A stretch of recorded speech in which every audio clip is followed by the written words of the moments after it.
નમસ્કાર, good morning. સવારની શરૂઆત કરીએ ન્યૂઝપેપરની મુખ્ય હેડલાઇન સાથે. સૌથી પહેલા ગુજરાત સમાચાર. મુકેશ અંબાણી અમેરિકામાં $300 અબજ રિફાઇનરી નાખશે. પ્રમુખ ડોનાલ્ડ ટ્રમ્પે ઐતિહાસિક સોદાની જાહેરાત કરતા ભારત અને વડાપ્રધાન મોદીનો આભાર માન્યો છે.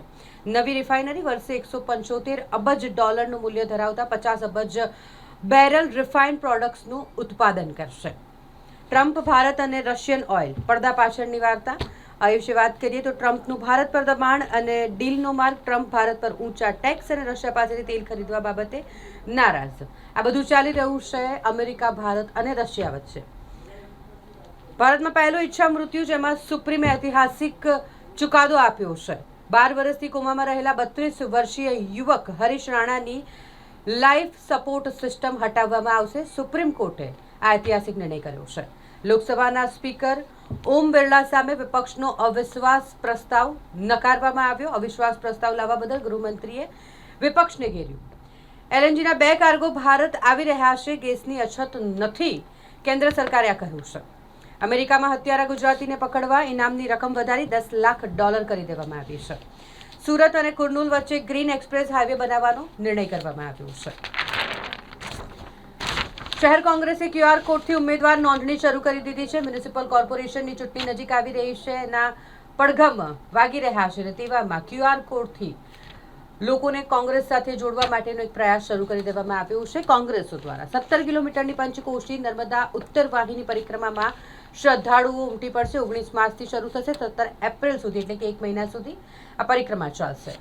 2 યુવકના દુષ્કર્મથી સગીરા ગર્ભવતી બની. ટ્રસ્ટમાં કામ કરવા માટે ગયેલી સગીરા પર 37 વર્ષના સંચાલકે દુષ્કર્મ આચર્યું.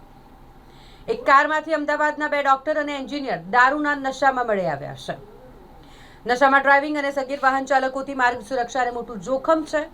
અકસ્માતોના બનાવોમાં ચિંતાજનક વધારો થઈ રહ્યો છે. વરસાડા પાસે 2 બાઇક સામસામે અથડાઈ. પૂર દર્શન કરીને પરત ફરતી મહિલાનું આ અકસ્માતમાં કરુણ મોત નીપજ્યું. લોકોની પરેશાનીમાં વધારો. પીક અવર્સમાં ટ્રાફિક જામ થાય છે. શહેરમાં ઠેર ઠેર રસ્તાના ખોદકામોથી લોકોની સમસ્યા સતત વધી રહી છે. હવે એક નજર દિવ્ય ભાસ્કરની મુખ્ય હેડલાઇન્સ પર. અમેરિકાના ઇતિહાસની સૌથી મોટી રિફાઇનરી માટે રિલાયન્સ સાથે ડીલ થઈ. રિલાયન્સ અમેરિકામાં 50 વર્ષમાં પ્રથમ ક્રૂડ ઓઇલ રિફાઇનરી બનાવવામાં ભાગીદાર બનશે. ચારધામમાં દિવસે કોઈ પૂજા નહીં, ફક્ત દર્શન થઈ શકે. શ્રદ્ધાળુઓને લાંબી રાહ જોવામાંથી મુક્તિ મળશે. આ એક મોટો પ્રયાસ કરવામાં આવ્યો છે. ખાડી વિસ્તારમાં હુમલામાં 2 ભારતીયોના મોત નીપજ્યા. વિદેશ મંત્રાલય તરફથી નિવેદન આવ્યું છે. એર ઇન્ડિયા એક્સ લેન્ડિંગ દરમિયાન નોઝ વ્હીલ તૂટ્યું. દુર્ઘટના ટળી ગઈ છે. થાઇલેન્ડના ફુકેટ ઇન્ટરનેશનલ એરપોર્ટના રનવે પર કેટલાક લોકો ફસાયા. ઓફિસમાં હવે જોબ હગિંગનો ટ્રેન્ડ. પગાર વધારવાથી વધુ જરૂરી કાયમી નોકરી થઈ ગઈ છે.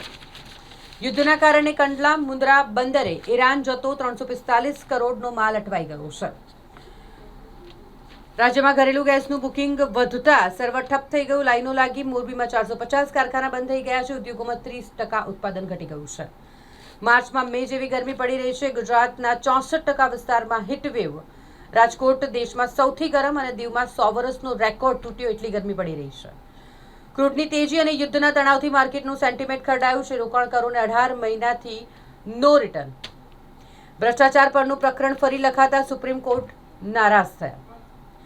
સોશિયલ મીડિયા સહિતના સંસાધનો પર નજર રહેશે, તેની ગાઈડલાઈન બનશે. 28 માર્ચે બેંગલુરુ હૈદરાબાદ વચ્ચે આઈપીએલની પ્રથમ મેચ રમાવાની છે. પ્રથમ તબક્કાની 20 મેચનું શેડ્યુલ આઈપીએલ દ્વારા જાહેર કરવામાં આવ્યું છે. રાજ્યના તમામ ડીઓ પાસેથી રિપોર્ટ માંગવામાં આવ્યો છે. શંકાસ્પદ શાળાની ગ્રાન્ટ કાપી લેવામાં આવશે. ગ્રાન્ટ બચાવવા શાળાઓના કૌભાંડના ઘટસ્ફોટ બાદ સરકાર એક્શનમાં આવી છે. સતત ત્રીજા દિવસે વડોદરામાં હોટેસ્ટ ડે નોંધાયો. 3 દિવસમાં ગરમી 1.2 ડિગ્રી વધી ગઈ છે. ગરમીનો પારો 41.6 ડિગ્રી નોંધાયો.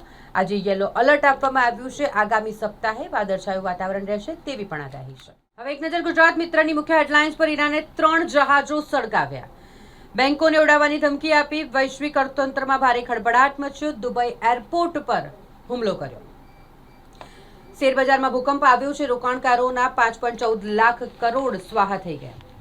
દેશમાં ગેસની રામાયણ ચાલી રહી છે, કારણ કે ગેસની અછત સર્જાઈ હોય તેવી ચિંતા લોકોમાં વ્યાપી ગઈ છે ને એટલે બધા જ બુકિંગ કરાવવા લાગી ગયા છે. એટલે ઓનલાઈન બુકિંગ પણ ઠપ થઈ ગયું છે. ઇન્ડક્શન કુકટોપ માટે પડાપડી થઈ રહી છે. અનેક શહેરોમાં સ્ટોક ખાલી થઈ ગયો છે. 12 વર્ષથી કોમામાં રહેલા હરીશને ઈચ્છા મૃત્યુની સુપ્રીમ કોર્ટે મંજૂરી આપી દીધી છે. આઈએઈ ઇતિહાસનો સૌથી મોટો 400 મિલિયન બેરલનો જથ્થો મુક્ત કરશે.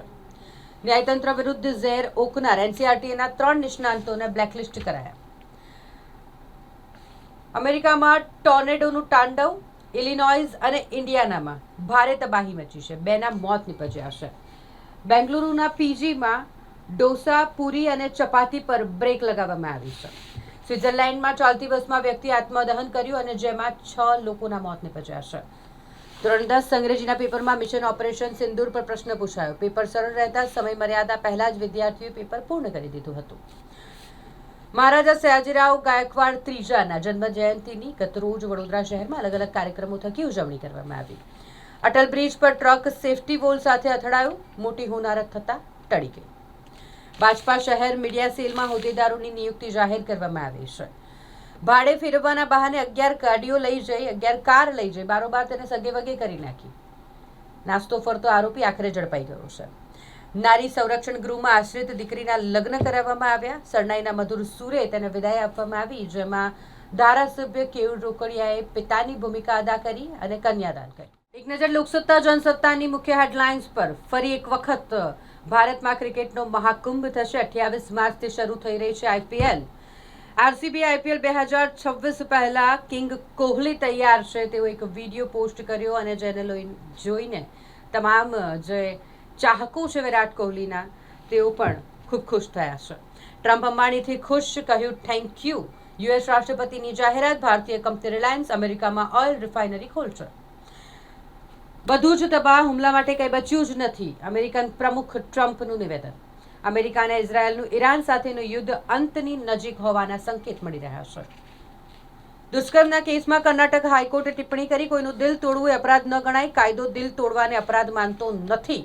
સહમતિ બનેલા સંબંધો બાદ લગ્નથી ઇનકાર એ દુઃખદ છે. એક ઝટકામાં રોકાણકારોના 5 લાખ કરોડ રૂપિયા ડૂબી ગયા. અમેરિકા, ઇઝરાયલ અને ઈરાન યુદ્ધની અસર શેર માર્કેટ પર થઈ રહી છે. લોકસભા સ્પીકર સામેનો અવિશ્વાસ પ્રસ્તાવ ધ્વનિમતથી ફગાવી દેવામાં આવ્યો. હીટવેવના કારણે આખરી ગરમી પડી રહી છે. તાપમાનનો પારો 41.6 ડિગ્રી જતો રહ્યો છે. વિઝા માટે બેંક બેલેન્સ બતાવવાના બહાને ફાઇનાન્સ કન્સલ્ટન્ટ સાથે 25 લાખની ઠગાઈ કરવામાં આવી. વાઘોડિયા રોડ પર પાણીના ધાંધિયાથી રહીશો પરેશાન થઈ રહ્યા છે. હવે ઉનાળાની શરૂઆત થઈ ગઈ છે અને પાણીનો કકડાટ પણ સાથે સાથે શરૂ થઈ ગયો છે. વડોદરા કોર્પોરેશનમાં શાલિની અગ્રવાલે વહીવટદાર તરીકે એટલે કે એડમિનિસ્ટ્રેટર તરીકે ચાર્જ સંભાળ્યો. વેટ લેબોરેટરી ઓન વ્હીલ્સ દ્વારા સયાજીના ડોક્ટરોને તાલીમ આપવામાં આવી. મહારાણી રાધિકા રાજે ગાયકવાડની એક્ટર વિજય દેવરકોંડાના કપડા ઉપરની પોસ્ટ ખૂબ જ વાયરલ થઈ રહી છે.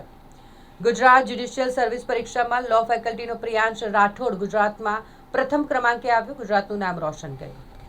કોંગ્રેસમાં પાલિકાની ચૂંટણી લડવા અત્યાર સુધી 250 લોકોએ દાવેદારી નોંધાવી છે. હવે એક નજર સંદેશની મુખ્ય હેડલાઇન્સ પર. ગુજરાત આવી રહેલ થાઈ શિપ પર ઈરાને હુમલો કર્યો. કંડલા બંદરે આવી રહેલા કાર્ગો શિપના 20 ક્રૂ મેમ્બરને બચાવી લેવામાં આવ્યા. 3 ક્રૂ હજુએ લાપતા છે.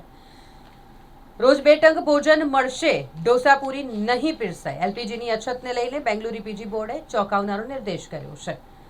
ચોમાસા પર આ વખતે અલ નીનોનું જોખમ. આખરી ગરમી માટે તૈયાર રહેજો. દિલ્હી, યુપી, પંજાબ, હરિયાણા, રાજસ્થાનમાં ગરમીનો પારો 38 ડિગ્રીએ પહોંચ્યો છે. અમદાવાદના 2 ડોક્ટર ઉપરાંત એક એન્જિનિયર નશાની હાલતમાં પકડાયા. દુમાળ ચોકડી પાસે એક્સિડન્ટ કરીને કાર શહેરમાં ઘૂસી. મિત્રના લગ્નમાં વડોદરા આવી રહ્યા હતા. સમા પોલીસે ડ્રિંક એન્ડ ડ્રાઈવનો કેસ કર્યો. 10 રોડ પીગળી ગયા પણ પગલાં જ ન ભરાયા. કોન્ટ્રાક્ટરોને કોના આશીર્વાદ છે? એક મોટો સવાલ છે. કરોડોના ખર્ચા પછી પણ ગેરંટી પીરિયડમાં જ રસ્તાઓની આવી હાલત થઈ રહી છે તો હજુ તો ઉનાળો શરૂ થયો છે. હજુ આગામી દિવસોમાં રોડની શું હાલત હશે? બરોડા ડેરીની હાઈટેક ચૂંટણી. ટેસરમાં ડ્રોનથી પ્રતિસ્પર્ધી પર બાજ નજર રાખવામાં આવી રહી છે. બિનજરૂરી બહાર ન નીકળવું. પ્રવાહી વધારે પીવું. ફ્રૂટ વધારે ખાવા જોઈએ. માર્ચની શરૂઆતમાં 40 ડિગ્રી કરતાં વધુ તાપમાન છે અને ત્યારે આપણે ડિહાઇડ્રેટ રહેવું ન જોઈએ. તમામ એવા પદાર્થો, એવું પ્રવાહી પીવું જોઈએ કે જેનાથી આપણને હાઇડ્રેશન મળી રહે. તપાસ અધિકારી દ્વારા તપાસમાં ગંભીર બેદરકારીના એસપીજીના આક્ષેપ છે. મહીસાગર નિવૃત્ત પીએસઆઈ પાસેથી 4.37 લાખ પડાવનાર શખ્સો સામે ફરિયાદ થઈ છે. મકરપુરાના ટ્રસ્ટ સંચાલક અને કિશોરીના બોયફ્રેન્ડની ધરપકડ કરવામાં આવી છે. કિશોરી સાથે દુષ્કર્મ ગુજારી તેને સગર્ભા બનાવવામાં આવી હતી. શેરોનું મૂલ્ય ઘટ્યું, પણ ઊંચા પીઈ રેશિયોને કારણે વિદેશી રોકાણકારો હજુ ભારતથી દૂર રહી શકે. અનિશ્ચિતતાના વાદળો ફરી ઘેરા બનતા ₹16 ઘટી 92.1 પર બંધ થયો. MGVCL 220 કરોડ વસૂલવા 13મી મેગા ડિસ્કનેક્શન ડ્રાઈવનું આયોજન કરશે.